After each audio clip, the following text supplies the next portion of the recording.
Rise AP political research rise AP 2024 ఇదొక భీకర పోరు మీకు అందరికీ తెలుసు. ఎందుకంటే గత కర్ణాటక ఎన్నికలు మనం రైజ్ రీసెర్చ్ చేసింది, అలాగే తెలంగాణ ఎన్నికల్లో కూడాను మనం యాక్యురేట్గా రిజల్ట్ ఇచ్చాం.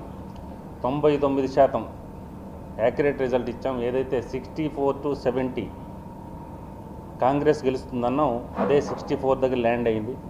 అలాగే కర్ణాటక ఎన్నికలు కూడాను మనం యాక్యురేట్గా ఇచ్చాం. కాకపోతే కర్ణాటకకి తెలంగాణ ఎన్నికలకి భిన్నంగా ఉన్నాయి ఈ ఎన్నికలు. అందుకని భీకర పోరు అనాల్సి వచ్చింది.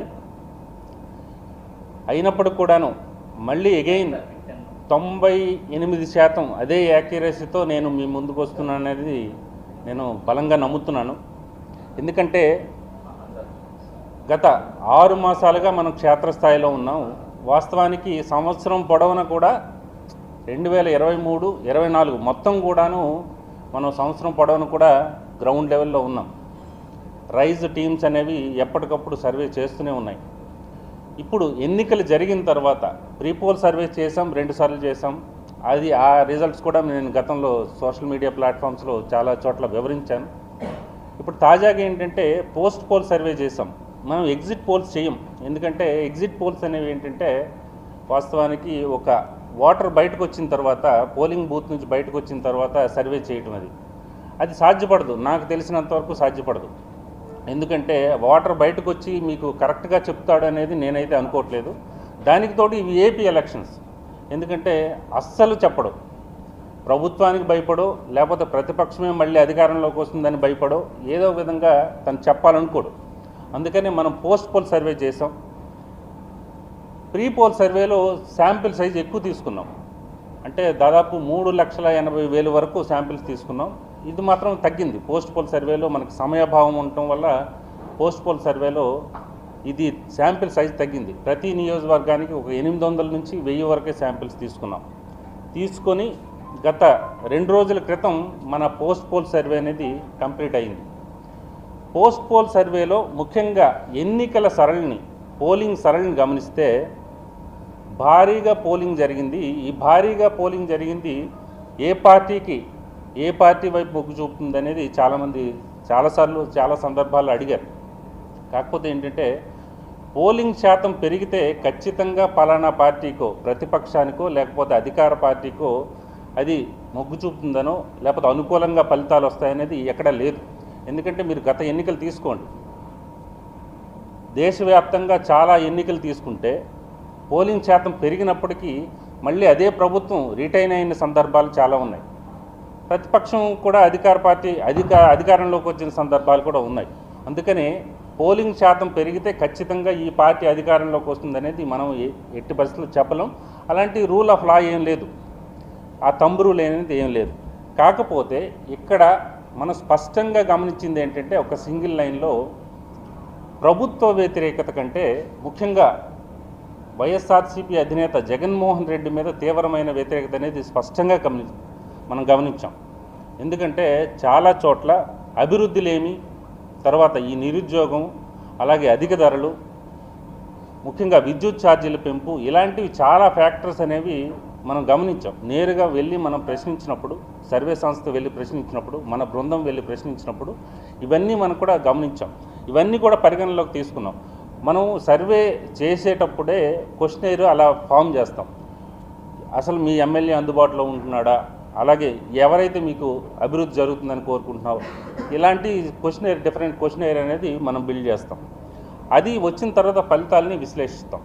ఇప్పుడు ఏమవుతుందంటే ఈ ఎన్నికల సరళిని గమనించినప్పుడు, ఈ ఓటింగ్ శాతం పెరిగినప్పుడు, 81% పైగా పెరిగినప్పుడు, ముఖ్యంగా ఎవరైతే అసంతృప్తివాదులు ఉన్నారో, ఎవరైతే వ్యతిరేకతతో ఉన్నారో, ముఖ్యంగా ఎక్కడ నుంచి, హైదరాబాద్ నుంచి మనం కరెక్ట్గా ఫిగర్ తీసుకోలేం, కానీ హైదరాబాద్ నుంచి 1,00,000 మంది వచ్చారనుకోండి, అలాగే నోయిడా నుంచి కొంతమంది, ఢిల్లీ నుంచి సాఫ్ట్వేర్ కొంతమంది, అలాగే యూకే నుంచి, యుఎస్ నుంచి, వీళ్ళందరూ వచ్చినప్పుడు అధికార పార్టీ సవ్యంగా పనిచేస్తుంది, వచ్చి ఓట్లు వేసేద్దామని ఎవరు రారు, సహజంగా రారు. మనం అక్కడ స్పష్టంగా గమనించిందంటే as per our rise research 82% వరకు బయట నుంచి వచ్చిన వ్యక్తులు కూటమి తెలుగుదేశం పార్టీ, జనసేన, బీజేపీ కూటమి వైపు మొగ్గు చూపారు అనేది మనకు స్పష్టంగా తెలుస్తోంది. ఇది నెంబర్ 1. ఇక నెంబర్ 2 ఏంటంటే ఉద్యోగుల్లో వ్యతిరేకత. ఉద్యోగుల్లో వాళ్ళకి ఆత్మాభిమానం, అంటే ఉద్యోగుల వ్యతిరేకత ఏంటంటే వాళ్ళకి నెలవారీ జీతాలు ఇవ్వట్లేదనో, అదర్వైజ్ వాళ్ళ పెన్షన్లు, సిపిఎస్, ఈ స్కీమ్లు వాటి గురించి కంటే కూడా ఎక్కువ వాళ్ళ ఆత్మాభిమానం, ఆత్మగౌరవం దెబ్బతింది అనేది స్పష్టంగా గమనించాం మనం. చాలా క్వశ్చనర్లో కూడా అదే ప్రస్ఫుటమైంది. సో మీకు ఏమవుతుందంటే వీళ్ళు కూడాను పోస్టల్ బ్యాలెట్లో మీకు 75 to 80% వరకు అలయన్స్కి పడిన దాఖలాలు ఉంటాయి. మీరు రేపొద్దున పోస్టల్ బ్యాలెట్ ఫలితాలు వచ్చినప్పుడు ఖచ్చితంగా మీరు బేరీజ్ వేసుకోవచ్చు. 75 to 80% Telugu Desam party, Janasena, BJP కూటమి పడినట్లు మనం స్పష్టంగా గమనించాం. తర్వాత ఇదే ఉద్యోగులు ఎవరైతే ఉద్యోగుల ఆగ్రహంతో ఉన్నారో చాలా సైలెంట్ ఓటింగ్ ఫ్యాక్టర్ వీళ్ళలో కూడా ఉంది. వీళ్ళు సైలెంట్గా ఏం చేశారంటే స్పష్టంగా అదేంటంటే తెలుగుదేశం పార్టీ ఈ కూటమికి ఎక్కడ ఏం చేశారంటే ప్రతి చోట సపోర్ట్ చేసిన సందర్భాలు కూడా ఉన్నాయి. కొన్ని చోట్ల, చాలా చోట్ల సపోర్ట్ చేసిన సందర్భాలు కూడా ఉన్నాయి. అది కూడా ఇది కూటమికి లాభదాయకం అనేది మనం చెప్పొచ్చు. సో ఓవరాల్గా ఏ ఫ్యాక్టర్స్ పనిచేశాయి, ఏ ఫ్యాక్టర్స్ తెలుగుదేశం పార్టీకి అనుకూలంగా ఉన్నాయి, జనసేనకు అనుకూలంగా ఉన్నాయి మళ్ళీ నేను చెప్తాను. అలాగే ఏది వైఎస్ఆర్సీపీకి అనుకూలంగా ఉన్నాయి, తర్వాత ఏ సామాజిక వర్గాలు వైఎస్ఆర్సీపీ వైపు ఉన్నాయి, అవన్నీ కూడా నేను చెప్తాను. ఓవరాల్గా రిజల్ట్ అనేది ఒక సింగిల్ లైన్లో చెప్పాలంటే మీకు సింపుల్గా ఏంటంటే రిజల్ట్ చెప్పాలంటే ఈ యాజ్ పర్ అవర్ రీసెర్చ్ 2024 ఎన్నికల్లో తెలుగుదేశం పార్టీ, జనసేన, బీజేపీ కూటమి అధికారంలోకి రాబోతుంది అనేది రైజ్ చెప్తోంది. ఖచ్చితంగా ఇదే జరుగుతుంది, దాంట్లో ఏమాత్రం తేడా లేదు. As per our post poll survey కూటమికి 113 నుంచి 122 సీట్లు దక్కే అవకాశం ఉంటుంది. వైఎస్ఆర్సీపీ 48 నుంచి 60 సీట్లు దక్కే అవకాశం ఉంటుంది. ఇతరులు అంటే కాంగ్రెస్ లాంటి పార్టీలు 0 నుంచి 1 సీటు వచ్చే అవకాశం అయితే ఉంటుంది. ఇది కేవలం కూటమి అంటే మళ్ళీ ఒకసారి రిపీట్ చేస్తున్నాను, కూటమికి 113 నుంచి 122 వరకు వచ్చే అవకాశం ఉంది. వైఎస్ఆర్సీపీకి 48 నుంచి 60 వచ్చే అవకాశం ఉంటుంది. కాంగ్రెస్ లాంటి పార్టీలకి ఒకటి వచ్చే అవకాశం ఉంటుంది, అది కూడా రాకపోవచ్చు. తర్వాత పార్టీ వైజ్ చెప్పాలంటే వైఎస్ఆర్సీపీకి ఇప్పుడే చెప్పాను నేను 48 నుంచి 60 సీట్లు వచ్చే అవకాశం ఉంది. తర్వాత తెలుగుదేశం పార్టీ, కేవలం తెలుగుదేశం పార్టీకి అయితే 92 నుంచి 99 సీట్లు వచ్చే అవకాశం ఉంది. ఇక్కడే magic figure Telugu Desam party itself magic figure అనేది క్రాస్ చేస్తుంది, 88+ వస్తుంది. జనసేన పార్టీకి ఈసారి గతంలో ఒకే సీట్ వచ్చింది, అది కూడా ఆయన పార్టీ మారిపోయాడు, అది రాజకీయపరమైన అంశం. కాకపోతే జనసేన పార్టీకి ఈసారి 11 నుంచి 16 సీట్లు వచ్చే అవకాశం అయితే ఉంటుంది. ఇక బీజేపీకి ఇప్పుడే చెప్పాను 0 నుంచి 3, 1 రాకపోవచ్చు, వస్తే 3 వరకు రావచ్చు, 1, 2లో కూడా ఇదవచ్చు. ఇక పార్లమెంట్ సెగ్మెంట్ వైజ్ తీసుకుంటే శ్రీకాకుళం పార్లమెంట్ విషయానికి వచ్చేసరికి వైఎస్ఆర్సీపీకి 3, కూటమికి 4. విజయనగరం పార్లమెంట్లో వైఎస్ఆర్సీపీకి 3, కూటమికి అగైన్ 4. అరకు అది రివర్స్ అయింది. అరకులో అయితే మాత్రం 6 అసెంబ్లీ స్థానాల్లో వైఎస్ఆర్సీపీ పాగా వేస్తే అలయన్స్కి అయితే, కూటమికి అయితే కేవలం ఒకే ఒక్క స్థానానికి పరిమితం అవుతోంది. విశాఖపట్నంలో అయితే ఇది రివర్స్ అయింది. విశాఖపట్నంలో వైఎస్ఆర్సీపీకి 1 సీటు, అలాగే కూటమికి అయితే మాత్రం 6 సీట్లు దక్కే అవకాశం అయితే ఉంటుంది. ఇక అనకాపల్లి విషయంలో సేమ్ రిపీట్ అవుతుంది. అనకాపల్లి పార్లమెంట్లో కూటమికి 6 సీట్లు వస్తే వైఎస్ఆర్సీపీకి 1 సీటు దక్కే అవకాశం అయితే ఉంటుంది. ఇక కాకినాడ కూడా సేమ్ మీకు విశాఖపట్నం, అనకాపల్లి అండ్ కాకినాడ రిపీట్ అవుతుంది. కేవలం వైఎస్ఆర్సీపీకి ఒక్క సీటు దక్కే అవకాశం అయితే ఉంటుంది. కాకినాడలో 6 సీట్లు అయితే కూటమి దక్కే అవకాశాలు అయితే ఉన్నాయి. ఇక రాజమండ్రిలో 2 సీట్లు వైఎస్ఆర్సీపీకి, 5 సీట్లు అయితే కూటమి దక్కే అవకాశాలు ఉన్నాయి. అమలాపురంలో 1 సీటు వైఎస్ఆర్సీపీకి, తర్వాత 6 సీట్లు తెలుగుదేశం పార్టీ కూటమి దక్కే అవకాశాలు ఉన్నాయి. మీరు జాగ్రత్తగా గమనిస్తే కాకినాడ, అనకాపల్లి, అలాగే విశాఖపట్నం, తర్వాత అమలాపురం, ఇక్కడతో ఈ పార్లమెంట్ సెగ్మెంట్లు ముఖ్యంగా విశాఖ, అనకాపల్లి, తర్వాత తూర్పుగోదావరి, కొంత పశ్చిమ గోదావరిలో గణనీయమైన స్కోర్ చేస్తుంది, బలమైన స్కోర్ చేస్తుంది తెలుగుదేశం పార్టీ జనసేన కూటమి. ఇక ఏలూరు విషయంలో కొంత తగ్గింది కూటమి స్కోరు. 3 వరకు వైఎస్ఆర్సీపీ స్కోర్ చేస్తే 4 వరకు తెలుగుదేశం పార్టీ కూటమి స్కోర్ చేసే అవకాశం అయితే ఉంటుంది. ఇక నర్సాపురం విషయానికి వచ్చేసరికి 1 వైఎస్ఆర్సీపీ, 6 తెలుగుదేశం పార్టీ కూటమి. విజయవాడ విషయంలో విజయవాడ సేమ్ రిపీట్ అవుతుంది. 1 తెలుగుదేశం, 1 వైఎస్ఆర్సీపీకి, అలాగే 6 కూటమికి వచ్చే అవకాశాలు అయితే ఉంటాయి. మచిలీపట్నంలో 2 వైఎస్ఆర్సీపీ, అలాగే 5 ఈ పార్లమెంట్ సెగ్మెంట్ల వారిగా చెప్తున్నాను. మచిలీపట్నంలో 5 వరకు కూటమికి వచ్చే అవకాశాలు అయితే ఉన్నాయి. గుంటూరులో కూడాను 1 వైఎస్ఆర్సీపీకి, 6 కూటమికి వచ్చే అవకాశాలు అయితే ఉంటాయి. బాపట్ల 2 వైఎస్ఆర్సీపీ, 5 కూటమి. నర్సరావుపేట 2 వైఎస్ఆర్సీపీ, 5 కూటమి. ఒంగోలు 3 వైఎస్ఆర్సీపీ, 4 కూటమి. నెల్లూరు 2 వైఎస్ఆర్సీపీ, 5 కూటమి. తిరుపతి, ఇది తిరుపతిలో బలంగా స్కోర్ చేస్తుంది. ఇక్కడి నుంచి మళ్ళీ వాతావరణం మారింది. మీకు రాయలసీమకి వెళ్ళేసరికి మళ్ళీ వాతావరణం మారింది. తిరుపతిలో 4 YSRCP, TDP and Janasena BJP కూటమి 3. చిత్తూరులో అసలు ఏ అంశాలు ప్రభావితం చేశాయని నేను తర్వాత చెప్తాను. చిత్తూరులో 2 వైఎస్ఆర్సీపీ, 5 కూటమి. రాజంపేటలో రివర్స్ అయింది. రాజంపేటలో 5 వైఎస్ఆర్సీపీ, 2 మాత్రమే కూటమి. కడప కూడా సేమ్ 5 వైఎస్ఆర్సీపీ, 2 మాత్రమే కూటమి. నంద్యాల 5 వైఎస్ఆర్సీపీ, 2 మాత్రమే కూటమి. మీరు జాగ్రత్తగా గమనిస్తే రాజంపేట, కడప, నంద్యాల అండ్ అగైన్ కర్నూలు, ఇక్కడ వైఎస్ఆర్సీపీ బలంగా ఉంది అనేది మళ్ళొకసారి తేటతెల్లమైందని చెప్పొచ్చు. కర్నూలులో 4 వైఎస్ఆర్సీపీ, 3 కూటమి. అనంతపురం ఇది రివర్స్ అయింది, 3 వైఎస్ఆర్సీపీ, 4 కూటమి. అలాగే హిందూపురంలో 4 వైఎస్ఆర్సీపీ, 3 కూటమి. ఇది టోటల్గా 25 పార్లమెంట్ సెగ్మెంట్ల పరిస్థితి.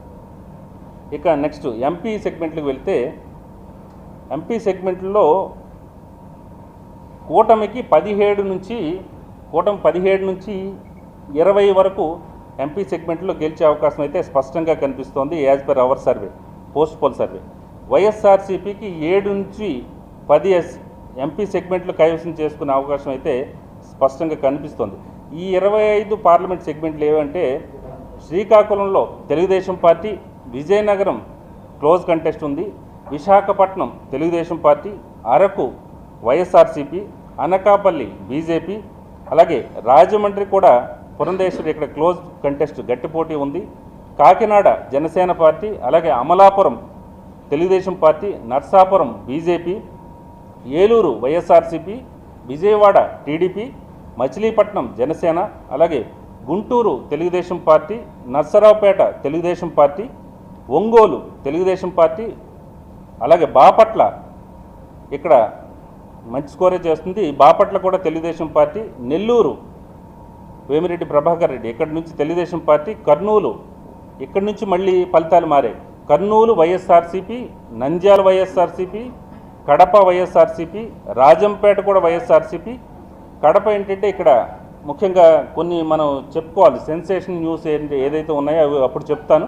కడపలో షర్మిల ఓడిపోతున్నారు అనేది యాజ్ పర్ అవర్ రీసెర్చ్ చెప్పొచ్చు. రాజంపేట వైఎస్ఆర్సీపీ, అక్కడ కిరణ్ కుమార్ రెడ్డి ఓడిపోతున్నారు. అనంతపురం వైఎస్ఆర్సీపీ, హిందూపురం టీడీపీ, చిత్తూరు టీడీపీ, అలాగే తిరుపతి వైఎస్ఆర్సీపీ. ఇది ఓవరాల్గా ఎంపీ సెగ్మెంట్ల వారీగా రిజల్ట్స్.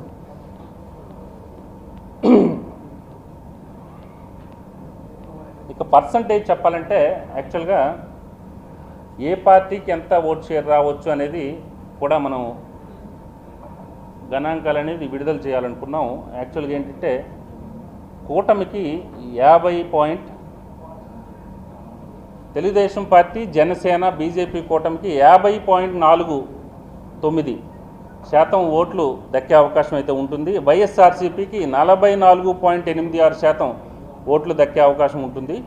ఇక ఇతరులు అంటే కాంగ్రెస్ కానీ ఇంకా మిగిలిన పార్టీలు కూడా అంటే సిపిఐ కానీ సిపిఎం కానీ ఇండిపెండెంట్స్ అందరూ కలిపి దాదాపు 4.65% ఓట్లు దక్కే అవకాశం అయితే ఉంటుంది. ఇక కొన్ని మేజర్ పాయింట్స్ చెప్పుకోవాలంటే వైఎస్ఆర్సీపీ ప్రముఖులు ఓడిపోయే జాబితాలో ప్రముఖులు చాలామంది ఉన్నారు. ముఖ్యంగా ఇక్కడి నుంచే మనం మొదలు పెడితే తమ్మినేని సీతారాం, అలాగే అవంతి శ్రీనివాస్, ముత్తంశెట్టి శ్రీనివాసరావు, గుడివాడ అమర్నాథ్, కరణం ధర్మశ్రీ, బూడి ముత్యాల నాయుడు, అలాగే పినిపే విశ్వరూప్, మార్గాని భరత్, అలాగే రాపాక వరప్రసాద్. అంటే ప్రముఖులు చెప్తున్నాను, వైఎస్ఆర్సీపీ ప్రముఖులు వీళ్ళందరూ ఓడిపోయే లిస్టులో ఉన్నారు. కొట్టు సత్యనారాయణ, కొడాలి నాని, వైఎస్ఆర్సీపీ ఫైర్ బ్రాండ్ కొడాలి నాని, అలాగే బాలినేని శ్రీనివాసరెడ్డి, అనిల్ కుమార్ యాదవ్, ఇంకో ముఖ్యమైన పేరు వైఎస్ఆర్సీపీ ముఖ్య నేత వల్లభనేని వంశీ, గన్నవరం ఎమ్మెల్యే. తర్వాత మీకందరికీ ఫైర్ బ్రాండ్ సుపరిచితం ఆర్కే రోజా, నగరి నుంచి ఆమె ఓడిపోతున్నారు. ఇక కొంతమంది ఇంకా ప్రముఖుల జాబితాలో ఉన్నారు. అంబటి రాంబాబు కూడా చెప్పానో లేదు, అంబటి రాంబాబు కూడా ఓడిపోతున్నారు. వీళ్ళంతా కూడాను వైఎస్ఆర్సీపీ ఫైర్ బ్రాండ్స్ ఎవరైతే ఉన్నారో, రెగ్యులర్గా తెలుగుదేశం పార్టీ మీద తీవ్ర స్థాయిలో దుమ్మెత్తిపోసిన నేతలందరూ కూడా ఈసారి ఇంటి బాట పట్టనున్నారు అనేది రైజ్ గట్టిగా చెప్తోంది, బలంగా చెప్తోంది. ఖచ్చితంగా ఇది జరిగి తీరుతుంది. సో ఈ ఎన్నికల్లో ముఖ్యంగా ప్రభావితం చేసిన అంశాలు ఏంటంటే పెరిగిన విద్యుత్ ధరలు, అలాగే ఈ నాసిరకం మద్యం, ఇంకా ఈ శాండ్ రేట్లు, శాండ్ అందుబాటులో లేకపోవటం, ఈ భవన నిర్మాణ కార్మికులకి అనేది ఎవరికి కూడాను సరైన పనులు లేకపోవటం. ముఖ్యంగా ప్రతి నియోజకవర్గంలో అక్కడ స్థానిక సమస్యలు కొన్ని ఉంటాయి. ఇప్పుడు ఫర్ సపోజ్ ఉత్తరాంధ్ర తీసుకోండి, ఒక చోట కొబ్బరి అనుకోండి, కొబ్బరి రైతుల కష్టాలు అనుకోండి, ఇంకో చోట జీడి మద్దతు ధర లేకపోవటం, ఇంకో చోట వచ్చేసరికి ఇప్పుడు మీరు అలాగే తూర్పుగోదావరి పశ్చిమ గోదావరికి వెళ్ళేటప్పుడు ఆక్వా రైతుల సమస్యలు, అలాగే మీరు ఇక్కడికి రాయలసీమ జిల్లాలకు వెళ్ళినప్పుడు అక్కడ ముఖ్యంగా ఏంటంటే చాలా వరకు కాంట్రాక్టర్లకు బిల్లులు లేకపోవటం, వాళ్ళు ఆ కాంట్రాక్టర్ రంగం కుదేలైపోవటం, తర్వాత దానికి తోడు చాలామంది కాంట్రాక్టర్లు ఆత్మహత్యలు చేసుకున్న సందర్భాలు, ఇవన్నీ కూడా ప్రభావితం చేస్తాయి. దానికి తోడు ఈ కూటమి అనేది బలంగా పనిచేసిందని చెప్పవచ్చు. ఎందుకంటే ముఖ్యంగా ఈసారి తెలుగుదేశం పార్టీ కంటే కూడా జనసేన పార్టీ వాళ్లకున్న 6,000 ఓట్లు 7,000 ఓట్లు చివరి వరకు నిలబడి, ఆ జనసేన యువత ఏదైతే ఉందో కొత్తగా ఓటర్లు అవనియండి, ఇప్పటివరకు సాంప్రదాయ ఓటర్లు అవనియండి, వాళ్ళు చివరి వరకు నిలబడి పోలింగ్ బూత్కి తీసుకురావడంలో ప్రధాన పాత్ర పోషించారనేది చెప్పొచ్చు, గట్టిగా చెప్పొచ్చు. తర్వాత ఇంకా చాలా ఎఫెక్ట్ ఉంది. చివరిలో ల్యాండ్ టైటిలింగ్ యాక్ట్ అనేది ఒక తెలుగుదేశం పార్టీ ప్రధాన విమర్శ చేసింది. తెలుగుదేశం పార్టీ చేసిన ప్రధాన విమర్శకి, ఆ ఆరోపణకి సరైన వివరణ ఇవ్వలేని పరిస్థితి అయితే వైఎస్ఆర్సీపీకి వచ్చింది. అది కూడా వైసీపీకి ప్రతికూలతగా చెప్పొచ్చు, చాలా డ్యామేజ్ జరిగిందని చెప్పొచ్చు. ఎందుకంటే ఆ డ్యామేజ్ కంట్రోల్ చేసుకోవడంలో కూడాను జగన్మోహన్ రెడ్డి విఫలమయ్యారనేది చెప్పొచ్చు. తర్వాత ఇంకోటి ఏంటంటే ప్రధానంగా వెల్ఫేర్ అంటున్నారు. వెల్ఫేర్లో కూడాను చాలా వరకు కోత ఉంది. నేను చాలాసార్లు చెప్పాను, గతంలో చాలా వేదికల మీద చెప్పాను. ఏంటంటే నాకు రాకపోయినా పర్లేదు, ఈ హ్యూమన్ టెండెన్సీ ఎలా ఉంటుందంటే ఎస్పెషల్ ఇండియన్స్ నాకు రాకపోయినా పర్లేదు, నా పక్కోడికి రాకూడదు అనుకుంటారు. అది ప్రభావం చాలా తీవ్రమైన ప్రభావం చూపించిందని చెప్తాను. ఎందుకంటే ఫస్ట్ అమ్మఒడి అనేది ఇచ్చారు, అమ్మఒడి లక్షల మందికి ఇచ్చారు, తర్వాత కోత పెట్టారు. వీళ్ళందరూ కూడా వ్యతిరేకంగా తయారయ్యారు. దానికి తోడు ఈ వాలంటీర్ వ్యవస్థ, ఇంకా తర్వాత అమరావతి విషయంలో అమరావతి ధ్వంసం చేశారనేది అది ప్రధానం కనిపించింది. మీకు రిజల్ట్స్లో అక్కడ కనిపిస్తుంది. ఎందుకంటే గుంటూరు, ఎస్పెషల్లీ కృష్ణా, గుంటూరు, ఈ మచిలీపట్నం, ఈ బెల్ట్ అంతా కూడాను, పల్నాడు కూడా, ఈ బెల్ట్ అంతా కూడాను ఈసారి కూటమి వైపు అవుట్రేట్గా ఉంది. జనరల్గా మీరు ఈ ఫలితాలని మరొకసారి మీరు స్పష్టంగా గమనించండి. అంతమంది ఏమనుకుంటారంటే తూర్పుగోదావరి, పశ్చిమ గోదావరిలో ముఖ్యంగా కూటమి బాగా స్కోర్ చేస్తుంది, ఇక్కడ బాగా వస్తుంది కాబట్టి అధికారంలోకి వస్తుంది అనేది భావిస్తున్నారు. కానీ అది కరెక్ట్ కాదు. ముఖ్యంగా ఉమ్మడి కృష్ణ, అలాగే గుంటూరు, తర్వాత నెల్లూరు, ఇటువైపు ఇక్కడికి వచ్చేసరికి పల్నాడు, ఈ ప్రాంతాల్లో బాగా భారీగా స్కోర్ చేసింది అనేది నేను చెప్పగలను. ఒక్కసారి మనం జిల్లాల వారీగా తీసుకుంటే ఇక్కడ ఉత్తరాంధ్ర అంటే రీజన్ వారీగా తీసుకుంటే ఉత్తరాంధ్రలో 34కి దాదాపు 22 నుంచి 25 వరకు కూటమి స్కోర్ చేసే అవకాశం అయితే ఉంటుంది. అలాగే తూర్పుగోదావరి పశ్చిమ గోదావరిలో అయితే 34లో 27 వరకు కూటమి స్కోర్ చేసే అవకాశం ఉంటుంది. 7 వరకు మాత్రమే వైఎస్ఆర్సీపీకి దక్కే అవకాశం అయితే ఉంటుంది. కృష్ణా, గుంటూరు, ప్రకాశం అండ్ నెల్లూరు దాదాపు ఇక్కడ 32, అక్కడ 33, మొత్తం 55 ఉంటాయి. ఈ 55లో 55 అసెంబ్లీ సెగ్మెంట్లో 42 వరకు కూటమికి, కేవలం 13 మాత్రమే వైఎస్ఆర్సీపీకి దక్కే అవకాశాలు ఉంటాయి. నేను గతంలో కూడా చెప్పాను. మీరు స్పష్టంగా గమనిస్తే శ్రీకాకుళం, విశాఖపట్నం, తూర్పుగోదావరి, పశ్చిమ గోదావరి అండ్ గుంటూరు, కృష్ణా, నెల్లూరు ఎక్కడితో మీకు రిజల్ట్ వచ్చేస్తుంది. కూటమికి స్పష్టమైన ఆధిక్యత వస్తుంది. ఏదైతే రాయలసీమ ఉందో, రాయలసీమ అవుట్ ఆఫ్ 52 గతంలో 2019 ఎన్నికల్లో కేవలం 3 మాత్రమే స్కోర్ చేసింది తెలుగుదేశం పార్టీ. ఈసారి 19 నుంచి 22 వరకు తెలుగుదేశం పార్టీ కైవసం చేసుకునే అవకాశాలు స్పష్టంగా ఉన్నాయి. ఒక 33 వరకు, 30 నుంచి 33 వరకు వైఎస్ఆర్సీపీకి వచ్చే అవకాశాలు ఉన్నాయి. ఎక్కువ స్కోర్ చేసేది కేవలం రాయలసీమ ప్రాంతంలోనే. ఈ రాయలసీమలో కూడాను ఇంతకుముందే చెప్పాను, కాంట్రాక్టర్ల బిల్లుల ప్రభావం ఉంది. ముఖ్యంగా సామాజిక వర్గాల వారీగా తీసుకుంటే రెడ్డి కమ్యూనిటీ నిట్ట నిలువున చీలింది. అక్కడ ముఖ్యంగా రెడ్డి కమ్యూనిటీ ఇంతకుముందు ఓన్ చేసుకుంది. వైఎస్ రాజశేఖర రెడ్డి తనయుడిగా వైఎస్ జగన్మోహన్ రెడ్డిని ఓన్ చేసుకున్న రెడ్డి కమ్యూనిటీ ఈసారి నెమ్మదిగా పక్కకు జరిగింది. వాళ్ళు ఏదైతే ఆశించిన ఫలితాలైతే జగన్మోహన్ రెడ్డి నుంచి వాళ్ళు లేదు అనేది స్పష్టంగా గమనించాం. తర్వాత ఓవరాల్ ఎంటైర్ స్టేట్ మీకేమైందంటే ఎమ్మెల్యేకి అండ్ చీఫ్ మినిస్టర్కి, ఎమ్మెల్యేకి అండ్ సీఎంకి కనెక్టివిటీ మిస్ అయింది. ఏ ఎమ్మెల్యే కూడాను నేరుగా వెళ్ళి సీఎంని కలిస్తే పరిస్థితి లేదు, అసలు మంత్రులకే లేదు. ఆ కనెక్టివిటీ మిస్ అవ్వడం అది కూడా ప్రభావం చూపించిందని చెప్పొచ్చు. తర్వాత వాలంటీర్ వ్యవస్థ బలంగా ఉంది అనుకున్న వాలంటీర్ వ్యవస్థ ఇక్కడ గ్రామ పంచాయతీలు ఈ వ్యవస్థని నిర్వీర్యం చేసింది. అలాగే ఎమ్మెల్యేలను కూడా ఆ వ్యవస్థను కూడా నిర్వీర్యం చేసిందని చెప్పొచ్చు. ఎందుకంటే ముఖ్యంగా ఎమ్మెల్యేల దగ్గరికి వెళ్ళే మనిషి ఇప్పుడు ఎవరు లేరు. ఏదో ఫిర్యాదులు తీసుకొని వెళ్ళే పరిస్థితి లేరు. ఇక రాష్ట్ర వ్యాప్తంగా రైతులు అనేవి తీవ్ర నష్టాలు ఉన్నాయి. ఇవన్నీ కూడాను ప్రభావం చూపించిందనేది మనం చెప్పొచ్చు. సో ఓవరాల్గా ఇది ఏంటంటే కేవలం వెల్ఫేర్ అనేది పనిచేయలేదు, మిగిలిన సమస్యలు అన్నీ కూడా ముఖ్యంగా నిరుద్యోగం అనేది తీవ్రమైన ప్రభావం చూపించింది. తర్వాత ఇక సామాజిక వర్గాల సమీకరణలు తీసుకుంటే ముఖ్యంగా తూర్పుగోదావరి, పశ్చిమ గోదావరి ఏదైతే కాపుకి సెట్టి బల్జకి పచ్చగడ్డి వేస్తే బొగ్గుమనే పరిస్థితి ఉంది. ఫస్ట్ టైం కాపు సెట్టి బల్జ కలిసి పనిచేశాయి వైఎస్ఆర్సీపీకి వ్యతిరేకంగా. అదొకటి క్యాస్ట్ ఈక్వేషన్ తీసుకోవచ్చు. మీకు కృష్ణా అండ్ గుంటూరు ఇటువైపు తీసుకుంటే కాపు అండ్ కమ్మ కూడా కలిసి పనిచేసాయి. ఎస్పెషల్లీ జనసేన వైపు కాపు ఉంటే తెలుగుదేశం పార్టీ వైపు కమ్మ సామాజిక వర్గం ఉంది. రెండు కూడా కలిసికట్టుగా పనిచేసాయి. మీకు ఉత్తరాంధ్ర గురించి పెద్దగా చెప్పాల్సిన అవసరం లేదు. ఎందుకంటే ఉత్తరాంధ్ర ఒక కమ్యూనిటీ బేస్ అయితే ఉండదు. ఎందుకంటే ప్రతి నియోజకవర్గానికి పెక్యులర్ సమీకరణాలు ఉంటాయి, కొంత ఈక్వేషన్స్ మారుతుంటాయి. కాబట్టి ఇక్కడ సాంప్రదాయ ఓటర్లు తర్వాత ఎక్కడికక్కడ చీలికి వచ్చింది. ముఖ్యంగా ఉత్తరాంధ్ర విషయంలో అయితే ఎక్కువ బీసీలు ఉన్నారు. బీసీలు అయితే మాత్రం స్టిల్ మన యాజ్ పర్ అవర్ సర్వే బీసీలు స్టిల్ తెలుగుదేశం పార్టీ కూటమితోనే ట్రావెల్ చేశారని చెప్పొచ్చు.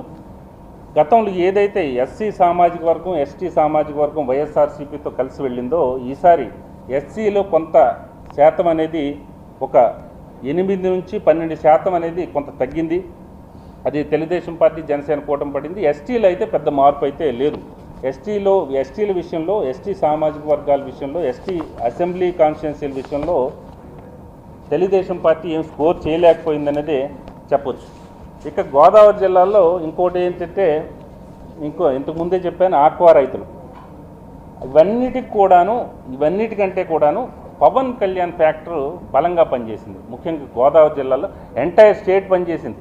అంటే ఒక నియోజకవర్గంలో వాళ్ళకి 2000 ఓట్లే ఉంటే ఆ 2000 ఓట్లు కూడా కన్సాలిడేట్ అయ్యి పూర్తిగా తెలుగుదేశం పార్టీ బీజేపీ కూటమి పడడానికి సహకరించారు. దాంతోపాటు వాళ్ళు ఒక 10 మందిని తీసుకురావడానికి అయితే మాత్రం చివరి వరకు కష్టపడ్డారనేది స్పష్టంగా గమనించవచ్చు మనం. తర్వాత అమలాపురం లాంటి పార్లమెంట్ సెగ్మెంట్లో ముఖ్యంగా అక్కడ ఒక 250 మంది ఇంజనీరింగ్ విద్యార్థుల్ని అరెస్ట్ చేశారు.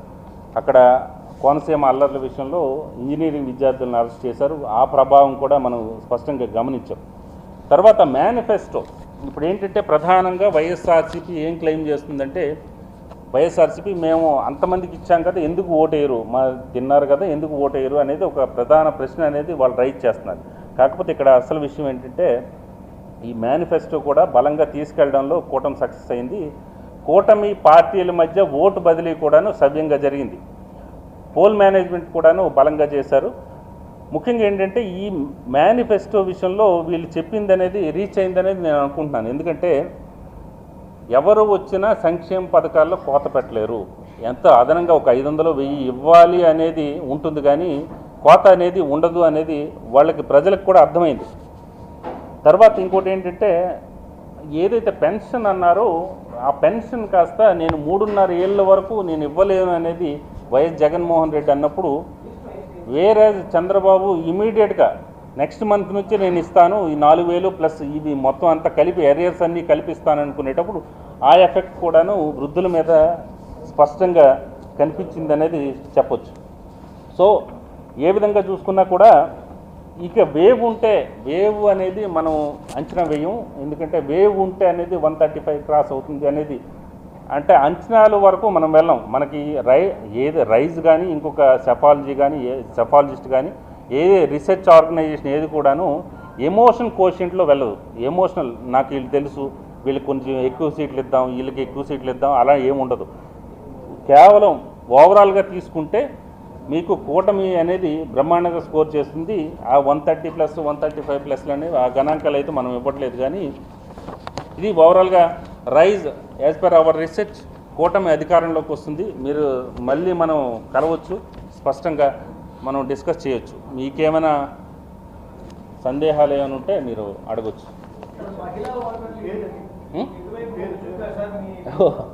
ఫస్ట్ ఇదే, నా పేరు ప్రవీణ్ అండి, ప్రవీణ్ పుల్లట.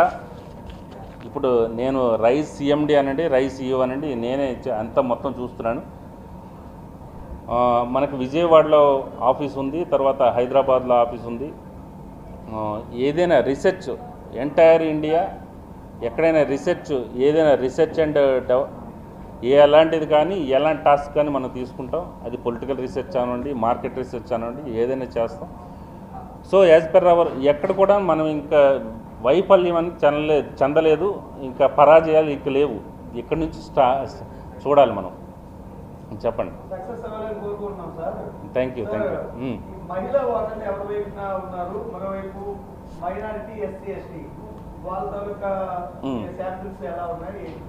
గుడ్ క్వశ్చన్ అండి. ఫస్ట్ ఎస్సీ ఎస్టీ నేను ఇప్పటికే చెప్పాను. కాకపోతే మహిళలు ఏ ఓటర్లు కూడాను గంపగుత్తగా ఒక పార్టీకి వేస్తారు అనుకోవడానికి లేదండి. ఎందుకంటే ప్రతి నియోజకవర్గానికి అది మారుతుంటుంది.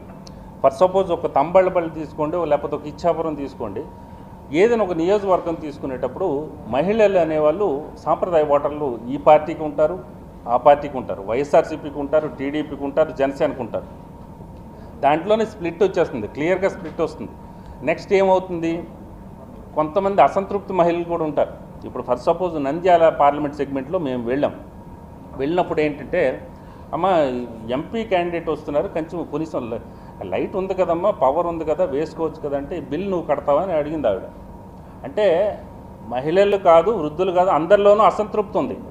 అది గుంభనంగా ఉండేటప్పుడు ఒక సెగ్మెంటు, ఈ మహిళలు లేకపోతే ఈ 18 నుంచి 30 వయసు వాళ్ళు, వీళ్ళందరూ ఒక పార్టీకి వేస్తారు అనేది ఒక ఘాటును కట్టడం అనేది కరెక్ట్ కాదు. యాజ్ పర్ అవర్ రీసెర్చ్ కూడాను ఒక్కొక్క నియోజకవర్గానికి ఒక్కొక్క విధంగా మహిళలు ఓటింగ్ పర్సంటేజ్ ఉంది. ఓటింగ్ ఓవరాల్గా మీరు తీసుకుంటే మీరు వేసే క్వశ్చన్లోనే ఇది ఉంది, వ్యాలిడిటీ ఉంది. ఎందుకంటే ఓవరాల్గా మహిళల శాతం ఎక్కువ ఉంటుంది. ఇప్పుడు మొత్తం మీరు ఓటింగ్ ఇవి తీసుకోండి, ఓటర్స్ లిస్ట్ తీసుకోండి, ఓవరాల్గా మహిళల శాతం ఎక్కువ ఉంటుంది. దానికి తోడు ఈసారి పర్సంటేజ్ కూడా పెరిగింది. కాబట్టి ఒక్కొక్క నియోజకవర్గానికి ఒక్కొక్క మాదిరి ఉంటుంది, కానీ మహిళలు ఈ పార్టీకి వేసారు, ఈ పార్టీకి వేయలేదు అనేది అలా చెప్పలేం మనం. అది కరెక్ట్ కూడా కాదు. తర్వాత ఎస్సీ విషయంలో ఎస్సీ పర్సంటేజ్ నేను ఇంతకుముందే చెప్పాను, అరౌండ్ 8% అనేది వైఎస్ఆర్సీపీకి తగ్గింది. గతంలో చూస్తే ఎస్టీ స్టిల్ వైఎస్ఆర్సీపీ వైపు ఉంది.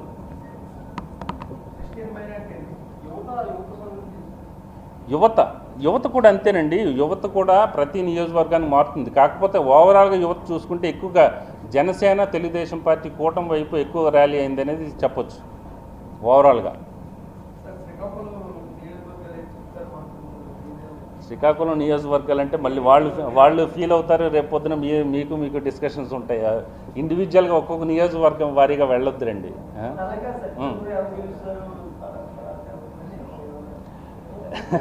చెప్పాలంటే చెప్పేయచ్చు. మొత్తం 175 నియోజకవర్గాల జాబితా ఉంది. మీకు కావాలంటే పంపించేస్తాను.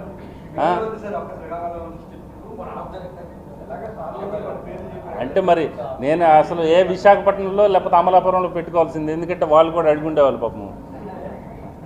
చెప్పండి, చెప్తాను. నేనేముంది, మన ఫింగర్ టిప్స్ మీద ఉంది. Ichchapuram TDP, Palasa TDP, Tekkali TDP, Pathapatnam YCP, Srikakulam YCP, Narasannapeta YCP, again ఇంకోటి ఆమ్దాల్ ఉంది, ఆమ్దాల్ టీడీపీ. అయిపోయిందా? అంటే శ్రీకాకుళం పార్లమెంట్ వరకు నేను చెప్పాను. హెచ్ఆర్లో కూడా వైసీపీ. ఏది పాలకొండ, అది క్లోజ్ కంటెస్ట్ ఉందండి. జనసేన పార్టీకి ఎడ్జ్ ఉంది. అది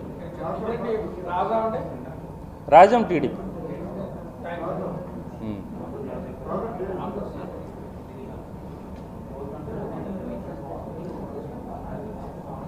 ఇంకా సార్ మీరేమైనా అడిగితే నేను చెప్పగలను, ఎందుకంటే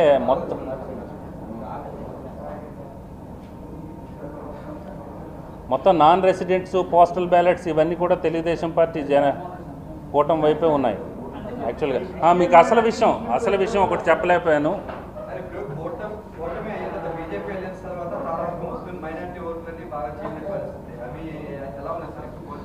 అంటే మీకు బీజేపీ విషయంలో దేశవ్యాప్తంగా ఒకలా ఆలోచిస్తారు. ఆంధ్రప్రదేశ్లో బీజేపీ ప్రభావం చాలా తక్కువ ఉంది. మీకు ఫర్ సపోజ్ హైదరాబాద్ తీసుకోండి, హైదరాబాద్లో బీజేపీ ప్రభావం ఉంటుంది. అక్కడ ఏంటంటే ముస్లిం కమ్యూనిటీ ఉంది. హైదరాబాద్ ఎస్పెషల్లీ చార్మినార్ ఆ ప్రాంతంలో, హైదరాబాద్ సిటీలో ముస్లిం కమ్యూనిటీ ప్రభావం ఎక్కువ ఉంటుంది. కాబట్టి ఇక్కడ వేరేజ్ మిక్స్డ్ పీపుల్ ఉన్నారు మనతో. అంటే అన్ని కమ్యూనిటీస్తో కూడాను ముస్లిం కమ్యూనిటీ ఏపీలో మింగిల్ అవుతుంది, కలిసి వెళ్తుంది. సో పెద్ద ఎఫెక్ట్ ఉండదు. ఒక కర్నూలు, ఒక నంద్యాల పార్లమెంట్ అక్కడ కొంత ఎఫెక్ట్ ఉంటుంది, కానీ ఓవరాల్గా తీవ్రమైన ప్రభావం అయితే ఏమి ఉండదు.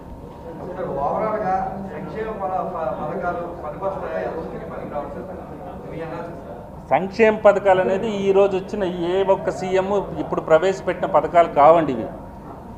మీరు సీఎం అయినా కూడా సంక్షేమ పథకాలు కొనసాగించాల్సిందే. ఒక 500 1000 ఎక్స్ట్రా ఇవ్వాలి తప్పితే కోత పెడితే మళ్ళీ మీకు ఓటేయరు. That is clear. మంచి జరగలేదు అనుకున్నారేమో, ఏమనుకున్నారనేది మీకు 4th తెలిసిపోతుంది కదా. మంచి జరిగింది అనుకున్నారా, జరగలేదు అనుకున్నారనేది 4th తెలిసిపోతుంది. అంటే వాళ్ళ గణాంకాలు వాళ్ళవి, ప్రతి ఒక్కరికి ఈ గణాంకాలు మారుతుంటాయి కదా. నెక్స్ట్ అసలు విషయం ఏంటంటే, మీరు అడగలేదు, ఇక నేనే చెప్పాలి. పవన్ కళ్యాణ్, పిఠాపురం నుంచి పవన్ కళ్యాణ్ అసెంబ్లీలో అడుగు పెడుతున్నారు. దాదాపు 45,000 మెజారిటీ పైన మెజారిటీ సాధించి పిఠాపురం నుంచి పవన్ కళ్యాణ్ అడుగు పెడుతున్నారు. నెంబర్ 1. ఇక ముఖ్యంగా ఏంటంటే వీళ్ళు కొంతమంది మీద దృష్టి ఉంటుంది. ఎందుకంటే చాలామంది చాలా రకాలుగా ఈ డిజిట్తో అక్కడ చంద్రబాబు నాయుడు ఈ డిజిట్తో ఓడిపోతున్నారు, లేకపోతే రాసి పెట్టుకోండి, ఇవన్నీ విపరీతమైన వ్యాఖ్యలు వస్తుంటాయి. అది మీ చిన్నప్పటి నుంచి చూస్తుంటారు. అక్కడ ఆయన వార్డు, ఇక్కడ వీళ్ళు మానరు. విషయం ఏంటంటే కుప్పం నుంచి చంద్రబాబు 30,000+ మెజారిటీతో, అరౌండ్ 35+ మెజారిటీతో ఆయన గెలుస్తున్నారు. అలాగే నారా లోకేష్ కూడా మంగళగిరి నుంచి 30,000+ మెజారిటీతో గెలుస్తున్నారు. ఇక్కడ నుంచి ఏదైతే పులివెందుల నుంచి జగన్మోహన్ రెడ్డికి ఒక 15,000 మైనస్లో ఉన్నారు ఆయన. అది కూడా యూ టేక్ ఇట్ గ్రాంటెడ్, మీరు చూసుకోవచ్చు, రిజల్ట్స్ కూడా చూసుకోవచ్చు. సో ఇంకొంతమంది ఏంటంటే భారీ మెజారిటీతో గెలవబోతున్నారు. అక్కడ నుంచి నెల్లూరు సిటీ నుంచి నారాయణ ఒకరు, అలాగే కొంతమంది మంచి మెజారిటీతో గెలుస్తున్నారు. బొత్స గారు కూడా గెలుస్తున్నారు చీపురుపల్లి నుంచి. ఇక మిగిలిన పార్టీలు నా మీద బురదేస్తాయి. ఇప్పుడు వైఎస్ఆర్సీపీ గురించి చెప్పాను, ఇక తెలుగుదేశం పార్టీ నుంచి నాకు ఫోన్లు వస్తాయి. అలాగే తెలుగుదేశం పార్టీ గురించి చెప్పాను, వైఎస్ఆర్సీపీ నుంచి తెలుగుదేశం పార్టీ వాళ్ళకి వస్తాయి. ఇది అంతా క్వైట్ కామన్, ఇది మాకు తప్పదు. ఇక రోజువారీ సమస్యలు ఇవి ఉన్నాయి. మీరు ఏమైనా అడిగితే చెప్తాను నేను. బొత్స గారు గెలుస్తున్నారు అంతే, భారీ మెజారిటీ ఏం కాదు. చెప్పాను కదా ఆయన గెలుస్తున్నారని. అది ఎడ్జ్లో ఉంది, ఆయనే పాజిటివ్, ఆయనకే ప్లస్ ఉంది యాక్చువల్గా. ఇంకా మీరేం అడగట్లేదు యాక్చువల్గా.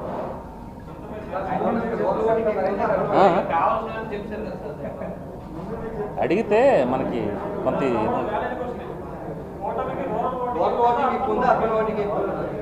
అదే నేను ఓవరాల్గా చెప్తున్నాను. ఏ క్లాసెస్ కూడాను ఇప్పుడు 18 నుంచి 30 ఈ పార్టీకి వేస్తారు, 30 నుంచి 50 ఈ పార్టీకి వేస్తారు, 50 నుంచి 70 వాళ్ళు ఈ పార్టీకి వేస్తారు, 70+ వాళ్ళు అందరూ కూడా వైఎస్ఆర్సీ పెన్షన్లు తీసుకుంటున్నారు కాబట్టి వైఎస్ఆర్సీకి వేస్తారనేది ఎక్కడా ఉండదు. అలాగే ఇది కూడా అంతే, యువత ఈ పార్టీకి వేస్తారనేది ఏముండదు. కాకపోతే కొంత పర్సంటేజ్ ఎక్కువ వేస్తారు. ఇప్పుడు మీరేం అడుగుతున్నారు? రూరల్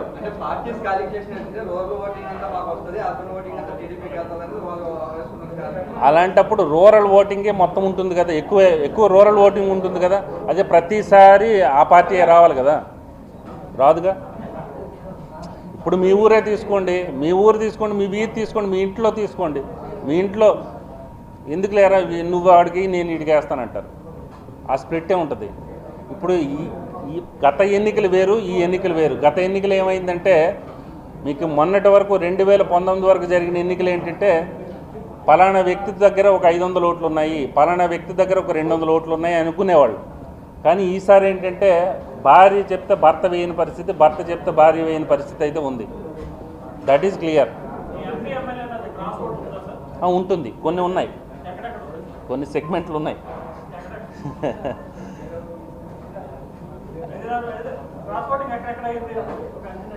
అంటే కొన్ని చెప్పాలంటే ఒక విజయనగరం ఒకటి ఉంది, నెక్స్ట్ రాజమండ్రి ఒకటి ప్రభావం చూపిస్తుంది, మిగిలినవి పెద్దగా లేవు. అంతే, ఇంకేం లేదా? అంతేనా? ఏది కడప విషయంలో కడప అందరూ ఏమనుకుంటున్నారంటే షర్మిల గెలుస్తున్నారు అని చెప్పేసి అనుకుంటున్నారు. ఎవరి సర్వే వాళ్ళది. కానీ యాజ్ పర్ అవర్ సర్వే అక్కడ నుంచి మరోసారి వైఎస్ అవినాష్ రెడ్డి గెలుస్తున్నాడు ఆయన. కాకపోతే మెజారిటీ తగ్గుతుంది, వైఎస్ అవినాష్ రెడ్డి గెలుస్తున్నారు. ఇంకో విషయం ఏంటంటే ముఖ్యంగా కడప విషయంలో పులివెందుల ప్రజలు, కడప ప్రజలు వాళ్ళ కనెక్టివిటీ మిస్ అయింది అనేది భావిస్తున్నారు. ఎందుకంటే పులివెందుల నుంచి వాళ్ళ ఎమ్మెల్యే సీఎం వైఎస్ జగన్మోహన్ రెడ్డికి వాళ్ళకి కనెక్టివిటీ మిస్ అయింది. ఒక ఎమోషనల్ టచ్ అనేది అక్కడ లేదు. ఎందుకంటే గతంలో ఏమైంది, అక్కడ వివేకానంద రెడ్డి ఉండేవాళ్ళు, వాళ్ళ సమస్యలు ఏమైనా వచ్చినా కూడా ఆయన చూసుకునేవాడు. కానీ ఇప్పుడు ఒక పర్సన్ లేరు, వాళ్ళ కనెక్టివిటీ లేదు. తాడేపల్లి ప్రతి మన సమస్యకి తాడేపల్లి వెళ్తామంటే కుదరదు, ఆ కనెక్టివిటీ మిస్ అయింది. తర్వాత వివేక హత్య ప్రభావం ఒక్క కడపలో మాత్రమే కొంత ఉంది. షర్మిల ప్రభావం కానీ, సునీత ప్రభావం కానీ, వివేక హత్య ప్రభావం కానీ కేవలం కడపలో మాత్రం ఉంది. కానీ ఎక్కడో ఇచ్చాపురంలోనో లేకపోతే ఈ కొవ్వూరులోనో ఇక్కడ అక్కడ ఏం లేదు. అలాగే అమరావతి రాజధాని విషయంలో కూడాను అక్కడ ఏ నగరిలోనో ఎక్కడో లేదు. అమరావతి రాజధాని విషయంలో కేవలం అమరావతి వరకే పరిమితమైంది. సో ఇష్యూ బేస్డ్ అయితే కొంతవరకే పరిమితం అవుతుంది. అంతేనా? అయిపోయినట్టేనా? Thank you boss.